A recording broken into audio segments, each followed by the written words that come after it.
patriotism, and true character, and justly earned him the utmost respect.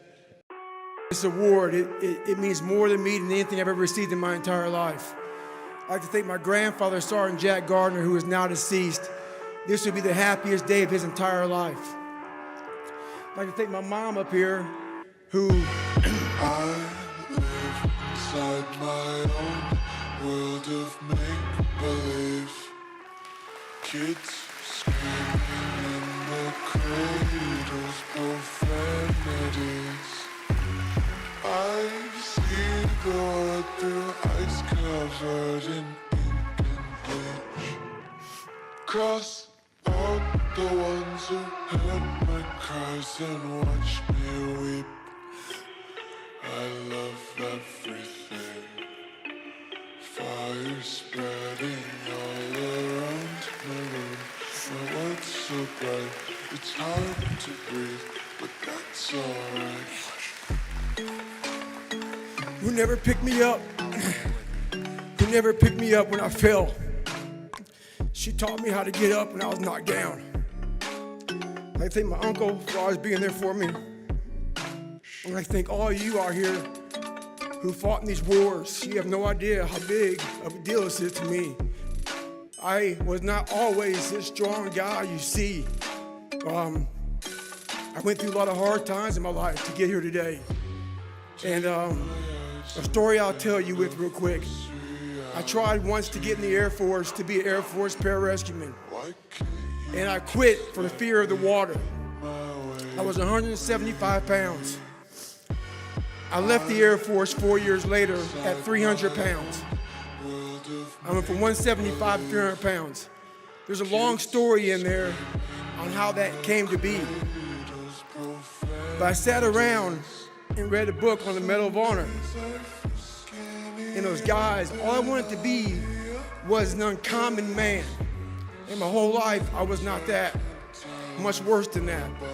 I read stories about men like you, Doc, who had the courage to jump on grenades and stuff like that. So I came home one day from working at a job called Ecolab, where I sprayed for cockroaches. I made $1,000 a month, weighing 300 pounds. And I got home and I watched a show on Discovery Channel of guys carrying boats and logs, Navy SEAL training. And I decided to make a change in my life. And I called the recruiter up and he asked me these questions. You had to meet a certain age, like a certain height and weight limit. I was 6'1" and 300 pounds. He laughed at me. 7 other recruiters laughed at me. One recruiter finally said, "Come on in, I'm too busy to talk to you on the phone." He didn't know how much I weighed. I walked in the recruiter's office and he looked at me and he said, "You're fat and you're black." I said I wanted to be a Navy SEAL. I didn't know there'd only been 35 African-American Navy SEALs at that time in over 70 years.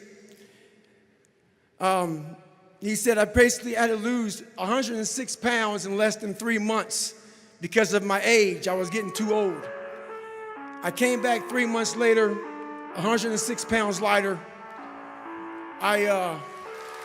Thank you.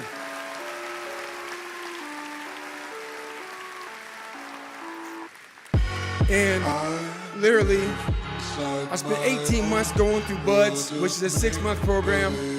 Went through 3 hell weeks. That is where I met Marcus Luttrell, Danny Dietz, Michael Murphy, another Medal of Honor winner. I went through hell week with all these guys, real heroes. I am not a hero. I served with real heroes. And from there, I went on to raise over $2 million for the Special Operations Warrior Foundation. But I'm gonna end you with this right here.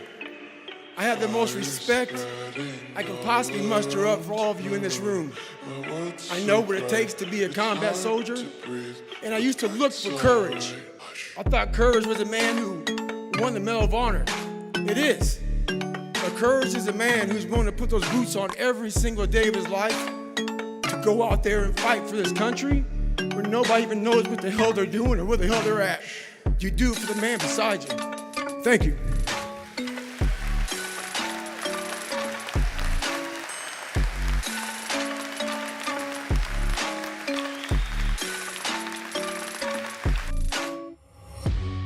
Tape my